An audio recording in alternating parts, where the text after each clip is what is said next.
오늘 교회 들어오시면서 혹시 입구에 붙어 있는 현수막 보셨는지 모르겠습니다. 못 보셨을까봐 한번 보여드리겠습니다. 네, 제 사진 잘 나왔나요? 네, 민망합니다. 지난주 장로님들께서 이런 제안을 하셨습니다. 우리 새영광교회 이 새로운 분위기, 이 새 영광을 사모하는 이런 기쁜 소식을 좀 지역사회와 함께 나누는 것 어떻겠느냐, 그런 의견을 주셨습니다. 그래서 제가 그 의견을 이제 받아서 이 코로나와 여러 어려움 속에서 있는 우리 이 지역사회 구성원들에게 좀 위로가 되는 메시지를 이렇게 좀 부착하면 좋겠다 했고, 그래서 앞으로 이 지역사회를 향해서 섬기는 메시지를 좀 준비하려고 합니다. 그런 활동을 시작하면서 먼저 하는 것이 좋겠다 싶은 것이 우리가 이렇게 하겠습니다, 우리 이런 교회 되겠습니다 하는 그런 다짐 내지 선포를 먼저 내어놓는 것이 좋겠다 싶었습니다. 그래서 좀 민망하지만 우리 새영광교회 성도들 모두가 함께 한다는 그런 의미를 담아서 제 얼굴도 내놓고, 그리고 우리의 새로운 다짐이 될 만한 그 문구를 담아봤습니다. 리액션, 반응, 반작용, 이런 뜻의 말입니다. 먼저는 우리가 우리 주님의 말씀에 반응해야겠습니다. 제대로 반응해야겠습니다. 그것은 지나온 주일 설교 말씀 때마다 선포된 말씀이었습니다. 영과 진리로 드리는 그 예배 속에서 말씀으로 다가오시는 그 진리를 허락받을 때, 그래서 그 말씀에 제대로 반응하는 것, 그것이 필요하겠다, 그렇게 말씀 선포했습니다. 또 요시야 왕이 말씀을 만날 수 있도록 우상을 타파하고 성전, 즉 예배, 이것을 세워나감으로 말씀을 만나서 회개했었던 것처럼 우리도 바로 지금 반응하자고 그렇게 말씀 선포했습니다. 그렇게 말씀에 대한 반응, 리액션이 필요하기에 이 리액션 내걸었습니다. 그리고 그 말씀들 중에 정말 소중한 우리 주님 예수 그리스도께서 당부하신 말씀, 서로 사랑하라. 우리가 먼저 서로 사랑할 때 비로소 우리가 예수님의 제자가 된 줄을 알게 하신다고 그렇게 말씀하셨기 때문에 우리가 먼저 이 지역사회에 우리가 서로 사랑하겠습니다, 그것을 먼저 선포해야 할 것 같았습니다. 이런 반응이 우선이어야 할 것 같습니다. 그리고 그 말씀을 말씀으로만 듣는 것이 아니라, 귀로만 듣는 것이 아니라, 고개만 끄덕이는 것이 아니라 진정 리액션, 다시 한번 행동하는 것, 실천해야겠다. 그 말씀을 살아내야겠다. 이제 다시금 그렇게 움직여야겠다. 그렇게 약속하는 것이 좋겠다 싶었습니다. 그렇게 제대로 반응해서 다시 사랑을 실천하는 정말 살아있는 교회, 움직이는 교회, 그렇게 주님의 몸된 교회 되기를 간절히 기대합니다. 우리 이 시간 다시 한번 인사했으면 좋겠습니다. 리액션을 외칠 텐데요, 왜 영화 촬영할 때 그렇게 얘기하잖아요. Ready, Action 하잖아요. 네, 그런 것처럼 리액션 하면서 우리 옆에 있는 사람들과 함께 다짐해 보겠습니다. 함께 해봅니다. 리액션. 네, 맞습니다. 웃으시라고 이렇게 준비했습니다. 하지만 웃음 가운데 우리의 확실한 결단, 정말 주님 앞에 말씀으로 반응하겠습니다, 주님 앞에서 다시 한번 이제 실천하겠습니다, 행동하겠습니다, 그런 결단이 있기를 원합니다. 오늘 예배의 말씀 시간에도 주님의 말씀에 제대로 반응하는 그 리액션이 일어날 줄로 믿습니다. 여러분, 지난 주간 어떠셨습니까? 정말 그 말씀대로 말씀을 만날 때라는 말씀 잘 반응하셨습니까? 우상을 타파하셨습니까? 성전을 세워나가고 예배를 세워나가는데 공을 들이셨습니까? 말씀에서 허락되는 그 은혜로 말미암아 회개하고 더욱더 주님의 말씀 향하여, 주의 말씀 향하여 달려가셨습니까? 그렇게 더욱더 말씀을 사모하는 일주일을 보내셨습니까? 정죄하는 것 아닙니다. 물론 돌아서서 성전을 나가자마자 그 말씀을 잊어버리신 분들도 계실 겁니다. 하지만 늦지 않았습니다. 바로 지금입니다. 오늘 다시 한번 말씀 앞에서 결단하고 그렇게 말씀 앞에서 순응하면 되겠습니다. 바로 지금입니다. 그런 분들과 다르게 벌써부터 정말 말씀을 만날 때 그 사전, 사후 해야 하는 모든 실천, 행동들을 시작하신 분들도 계시리라 믿습니다. 믿고 싶습니다. 그런 분들 계신다면 한번 여쭙겠습니다. 혹시 지난 주간 힘드시지 않으셨는지요? 한번 꼭 확인하고 싶습니다.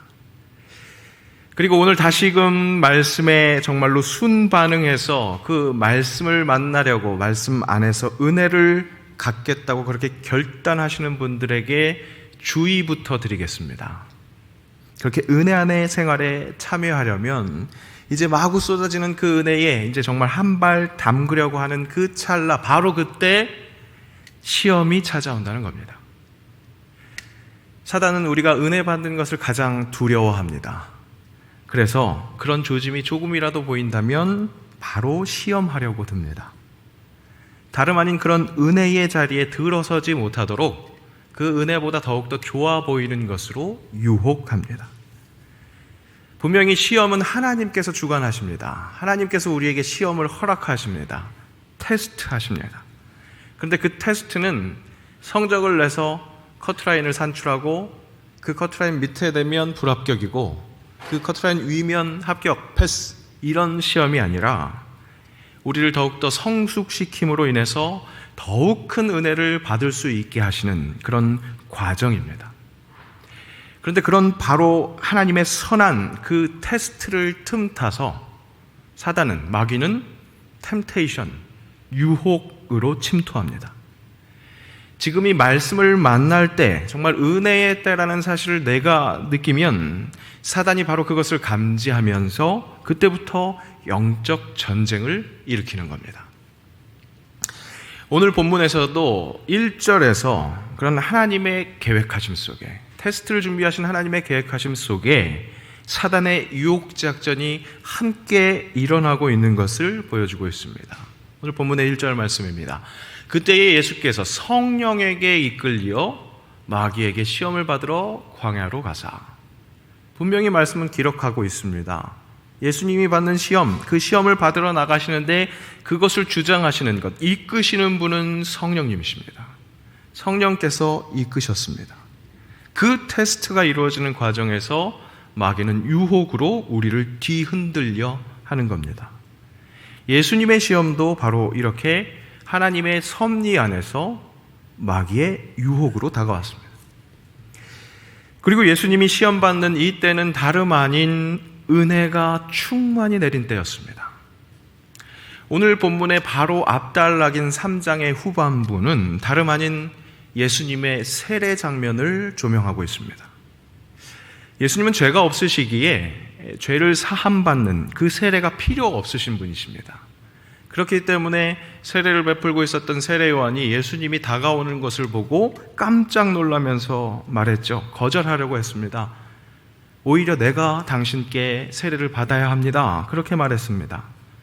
하지만 예수님께서는 당신이 세례를 받으심으로 모든 의를 이루게 하는 것이 합당하다. 그렇게 말씀하시고 세례를 받으셨습니다. 공생애의 시작을 알리는 그야말로 대관식과 같은 아주 멋진 분위기가 연출됩니다. 하늘이 열립니다. 성령이 비둘기 같이 내립니다. 그리고 하늘로부터 소리가 납니다. 이는 내 사랑하는 아들이요 내 기뻐하는 자라.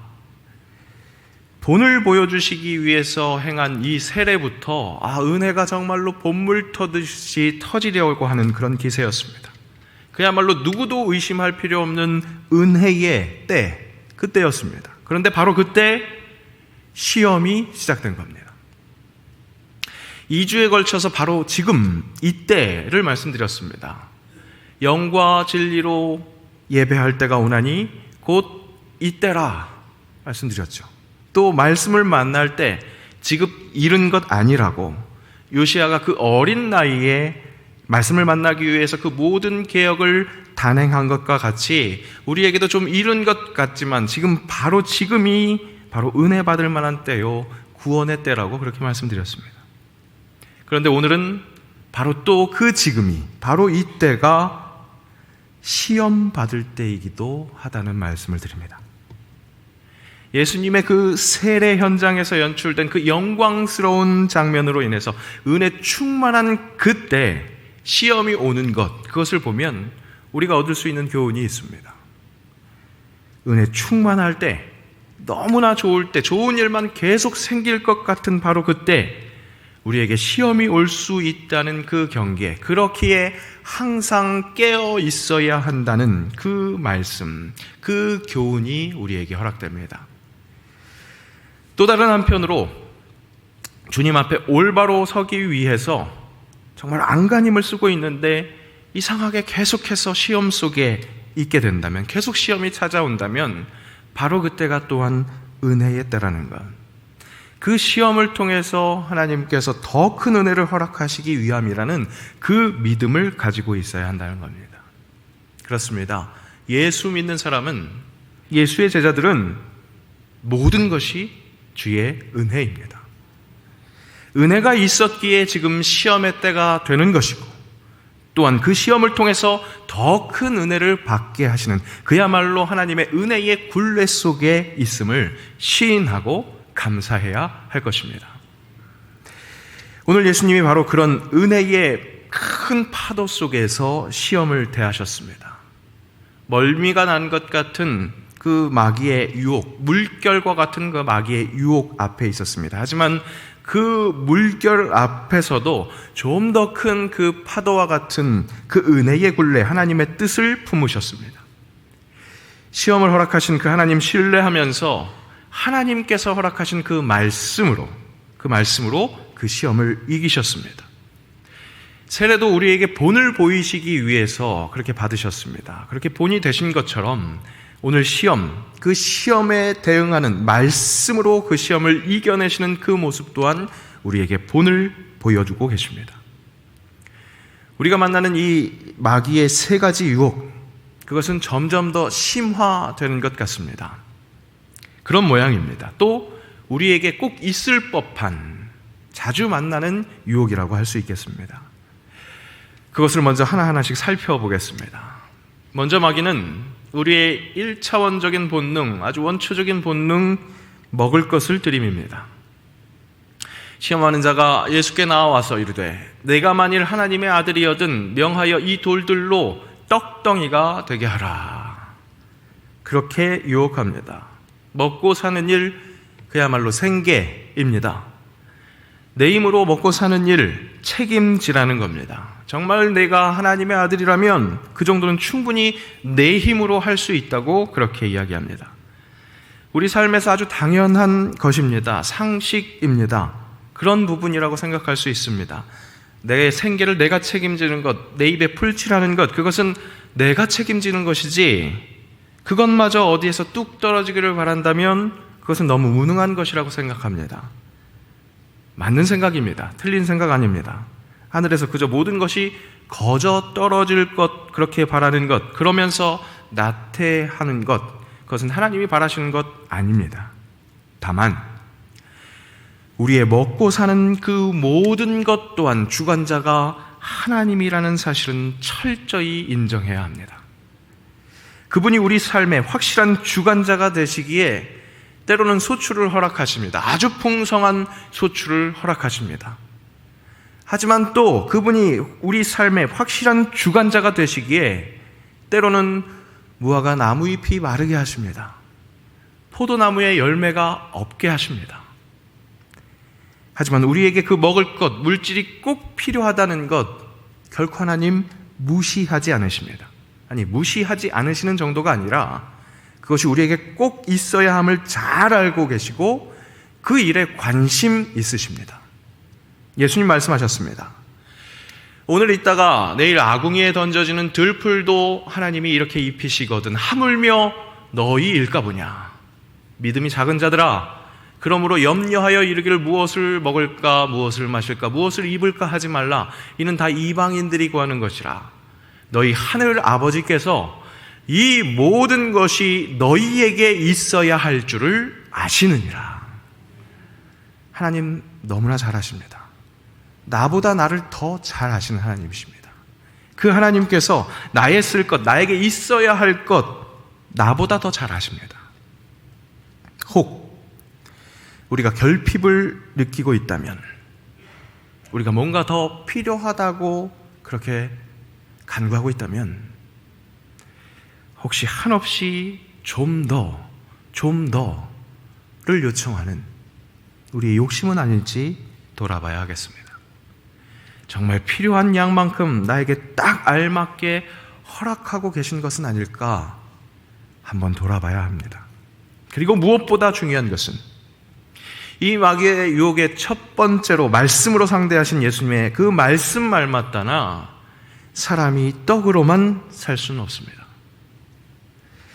확실히 우리에게 떡이 필요하다는 것, 예수님의 워딩에서도 확실하게 드러납니다. 사람이 떡으로만 살 것 아니라 말씀하셨습니다. 분명히 떡이 필요하다는 것 전제해 놓은 말씀입니다. 그것을 책임지시는 하나님이십니다. 그런데 더욱 중요한 것, 사람을 정말 살고 죽게 하는 것, 영혼 없는 몸이 죽은 것 같다 말씀하신 그 말씀처럼 하나님의 입으로부터 나오는 말씀이 없다면 그것은 죽은 것 같습니다. 사는 것이 아닙니다. 말씀이 그렇게 중요하기 때문에 때론 줄이게도 하셨다가 만나와 같이 먹을 것을 허락하시는 것이 우리 하나님의 섭리입니다. 오늘 예수님께서 이 첫 번째 유혹에 대응하셨던 이 말씀, 신명기 8장 3절 말씀입니다. 그 말씀을 처음부터 끝까지 보면 우리의 이해가 좀 더 쉬울 수 있겠습니다. 너를 낮추시며 너를 줄이게 하시며 또 너도 알지 못하며 내 조상들도 알지 못하던 만나를 내게 먹이신 것은 사람이 떡으로만 사는 것이 아니요 여호와의 입에서 나오는 모든 말씀으로 사는 줄을 내가 알게 하려 하심이니라. 때로는 줄이고 때로는 풍성하게 하시는 그 하나님께서는 우리의 필요를 정확하게 하시기에, 우리가 얼만큼을 먹어야 하는지를 정확하게 하시기에 그 은혜로 우리와 함께 하시는 겁니다. 줄일 때, 결핍이 느껴질 때 내 삶을 주장하시는 그 하나님의 인자하심과 세밀하심, 그 하나님의 시선에 집중하십시오. 돌로 떡을 만들라는 그 마귀의 유혹에 넘어가지 말고 입히시고 먹이시는 하나님의 그 신실하심을 신뢰하십시오. 그리고 떡으로만 살 것이 아닌 하나님에서 입에서 나오는 그 말씀으로 사는 것을 인정하십시오. 유혹이 올 때마다 예수님처럼 그렇게 하나님의 말씀으로 대적하시기를 축복합니다. 이 첫 번째 유혹에 대처하는 예수님의 실력을 보고, 맞받아치는 그 공격력을 보고 마귀가 조금 적잖이 당황했을 겁니다. 다시 전열을 갖추고 다시금 시험합니다. 이번에는 하나님을 시험해 보려고 합니다. 그렇게 부추깁니다. 성전 꼭대기에서 뛰어내리라는 겁니다. 그러면 하나님의 천사들이 내 발이 돌에 부딪히지 않도록 그렇게 하지 않겠느냐, 하나님 시험해 보자는 겁니다. 이때 마귀의 강력함이 더욱더 드러납니다. 다시 한번 놀라는 것은요, 이번 유혹은, 이번 시험은 마귀가 다른 것 아니라 성경, 하나님의 말씀을 인용하면서 지금 달려들고 있다는 사실입니다. 지금 이 마귀의 유혹은 실은 시편 91편에 있는 내용입니다. 그가 너를 위하여 그의 천사들을 명령하사 내 모든 길에서 너를 지키게 하심이라. 그들이 그들의 손으로 너를 붙들어 발이 돌에 부딪히지 아니하게 하리로다. 하나님의 말씀입니다. 벌써 아멘 나오잖아요. 그죠? 하나님의 말씀으로 지금 유혹하는 겁니다. 강력한 유혹입니다. 말씀을 들음이니까 이 하나님의 말씀으로 어디 한번 하나님 시험해도 될 법한 것 아닌가? 살짝 흔들릴 수 있을 법합니다. 하지만 여러분, 이 시험이 정말 악한 유혹, 강한 유혹이라는 것은, 이것은 하나님과의 관계를 시험해보라는 겁니다. 하나님의 관계를 시험해보라. 그리고 그 시험의 담보가 다른 것 아닌 천하보다 귀한 내 생명입니다. 마귀는 이렇게 내 생명과 하나님의 관계를 그렇게 파괴하려고 듭니다. 이 시대 이단의 모습과 아주 흡사합니다. 이단의 특징이 우리 사람을 파괴한다는 겁니다. 사람의 인격, 생명을 담보 삼아서 하나님 시험해 보라는 겁니다.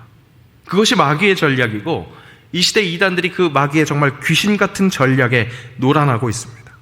여러분, 이단이 성경 제일 열심히 봅니다. 말씀으로 시험해 보자고 자꾸 하나님을 시험해 보라고 그렇게 유혹합니다.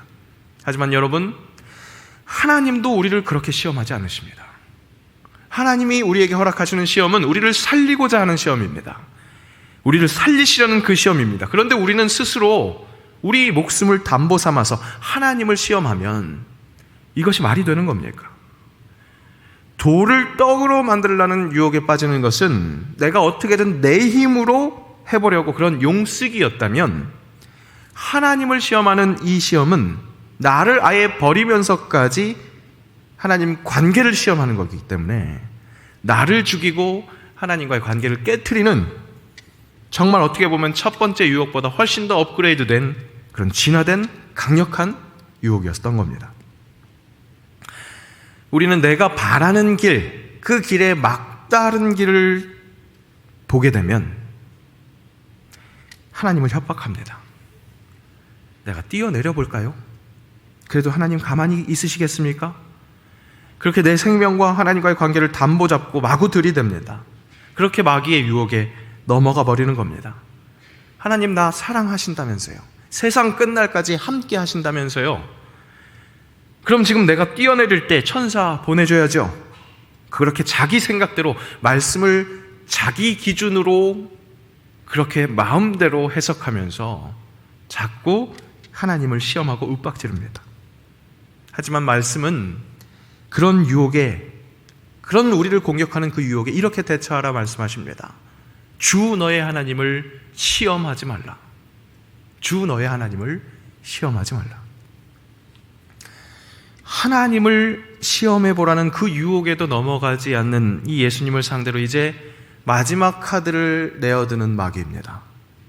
마귀가 또 그를 데리고 지극히 높은 산으로 가서 천하 만국과 그 영광을 보여 이르되 만일 내게 엎드려 경배하면 이 모든 것을 내게 주리라.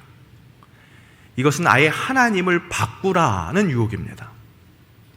사단에게 절하는 것 같지만, 당장 사단에게 경배하는 것 같지만, 워낙 한눈 팔기 쉬운 그 천하 만국과 영광, 그것을 하나님 삼으라는 유혹입니다. 이것이 어찌 보면 가장 강렬한 유혹입니다.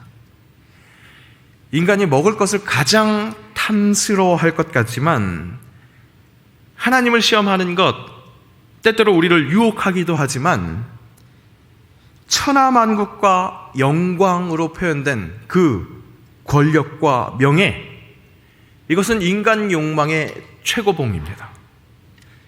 결국엔 하나님 자리에 하나님 말고 그것을 올려놓을 수 있게 하는 아주 가장 큰 우상입니다. 이것은 지난주에 말씀드린 그 요시아가 말씀을 만나기 위해서 우상을 철폐했었던 그 우상들, 그것들 중에 최고봉이라는 겁니다. 하지만 여러분, 다시 한번 강조합니다. 하늘 아래 그 어떤 것도, 그것이 혹 천하만국 그 영광이라 할지라도 영원한 것이 아닙니다. 결코 영원하지 않습니다. 모두 다 우리를 살릴 수 있는 것들이 아닙니다. 헛된 우상입니다.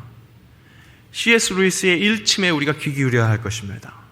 치명적인 실패는 오직 하나, 완전을 포기하고 그 이하에서 안주하는 것입니다.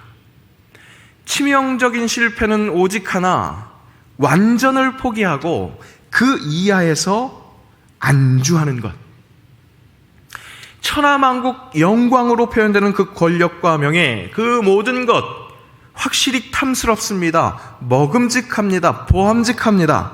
하지만 말씀은 우리를 이렇게 지도합니다. 시험을 이렇게 이기라고 말씀하십니다. 주 너의 하나님께 경배하고 다만 그를 섬기라. 다만 그를 섬기라. 하나님만이 완전이십니다. 그 이하를 섬기고 거기에서 안주한다면 그것이야말로 정말 치명적인 실패입니다. 우리 인생 속에서 다른 여러 가지 실패들이 있을 수 있을지 모르겠습니다. 하지만 정말 치명적인 실패는 완전을 무시하고 완전을 완전한 자리에서 내려버리고 그 이하의 것을 올려놓고 그 이하의 것에 안주하게 될 때, 그것이 우리 인생의 가장 치명적인 실패라고 할 수 있습니다.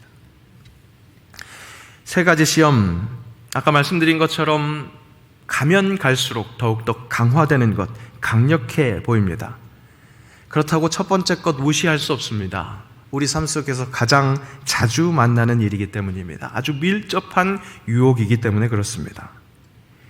하나님을 시험하라는 그 두 번째 유혹 또한 하나님과의 관계를 유지하고 있을 때, 그렇게 말씀을 보고 있을 때 말씀으로 들이미는 그런 유혹이기 때문에 그 관계에서 나를 파괴시키고 하나님과의 관계가 어그러지기 때문에 굉장히 무섭습니다. 강력한 것입니다. 그리고 마지막에 아예 하나님 자리에 다른 것 올려놓으라는, 하나님을 바꾸라는 유혹은 두말할 나위도 없습니다. 아주 강력합니다. 강합니다. 모든 것이 강력한데 이 모든 것을 우리 주님이신 예수님께서 말씀으로 이겨내셨습니다. 예수님에게도 다가온 그 시험이었습니다. 그런 유혹이었습니다. 그렇다면 우리일까 보냐? 우리에게도 분명히 다가오는 겁니다. 달려들 것입니다. 더군다나 지금이 말씀을 만날 때, 영과 진리로 예배하는 때, 바로 그런 은혜의 때라면 더욱더 작정하고 달려들 것입니다. 그렇기에 우리는 간절히 간구해야 합니다. 말씀의 은혜를 더욱더 간구해야 합니다. 유혹이 더욱더 먹음직하고 말씀은 좀 덜 맛있을 것 같지만 말씀 안에 심겨있는 그 하나님의 마음, 그 간절한 하나님의 마음이 우리에게 전달된다면 우리는 그 말씀으로, 예수님이 하셨던 것처럼 그 말씀으로 시험을 이겨낼 수 있을 줄로 믿습니다. 분명한 것은 유혹이 더욱더 먹음직합니다. 먹음직하고 더 아름다워 보입니다. 그리고 그 말씀이 과연 그 유혹을 이겨낼 수 있을까 의심스럽습니다. 하지만 그 하나님의 말씀이 우리에게 전달될 때, 그 하나님의 마음이 우리가 함께 느낄 수 있을 때, 그때 우리는 말씀으로 승리할 수 있습니다. 어제 이 말씀을 준비하는데 정말 어제입니다. 어제 어렸을 적 추억 아닌 추억이 갑자기 떠올랐습니다. 제가 어렸을 적에는 저희 집안 형편이 그렇게 넉넉하지 못했습니다. 그래서 어머니께서 가게에서 일하고 계시는 아버지의 이 점심 도시락 싸갖고 나가실 때 저희 누나와 제가 이렇게 과자 하나 딱 사 먹을 수 있는 그 동전을 그렇게 놓고 가셨습니다. 제가 기억하는 사건은 아마 그 동전을 놓고 가시기 전, 그러니까 어느 시점부터인가 동전을 그렇게 놓고 가셨는데 그 전의 일이었던 것 같습니다. 아마 한 4, 5살 정도 되지 않았을까 싶습니다.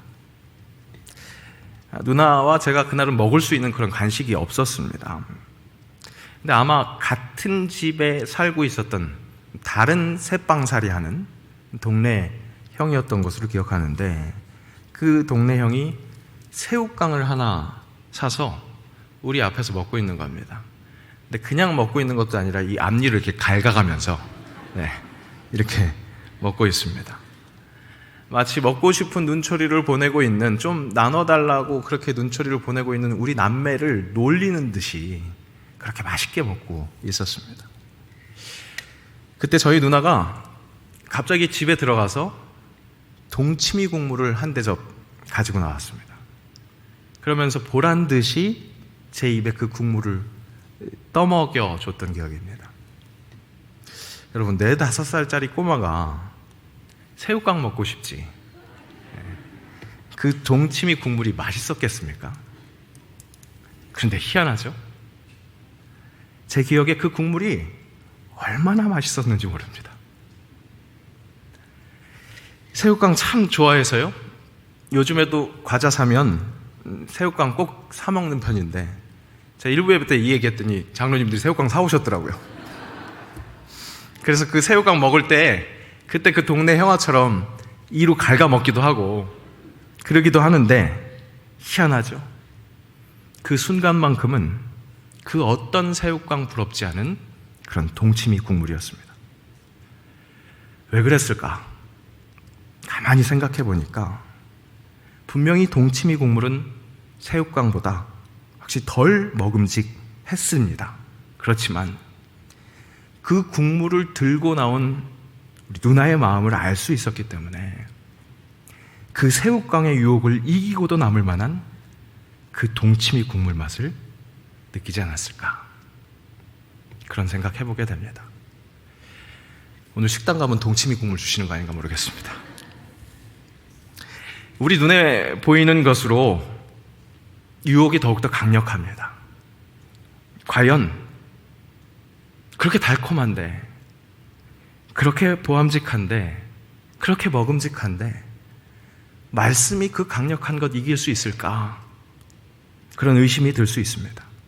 하지만 여러분, 하나님 마음에 집중해 보십시오. 정말 이 어둡고 악이 지배하는 이 죄악된 세상에서 우리를 구원해 내시려고 그렇게 꼭 붙들고 계시는 그 하나님의 마음, 그 하나님께서 내어놓으신 그 동치미 같은 말씀이 우리를 살게 하실 줄로 믿습니다. 하나님의 마음이 담긴 그 말씀, 시험, 유혹을 이기고도 남을 만한 말씀입니다. 이번 주에도 이 말씀에 리액션, 반응하시기를 축복합니다. 그리고 그 리액션, 다시 실천하는 그 사랑 살아내시기를 축복합니다. 바로 그때 혹 시험이 와도 넉넉히 이기게 하실 그 능력이 우리에게 임하실 줄로 믿습니다. 은혜 안의 생활, 성령 충만한 은혜가 계속될 수 있을 줄로 믿습니다. 함께 기도합시다.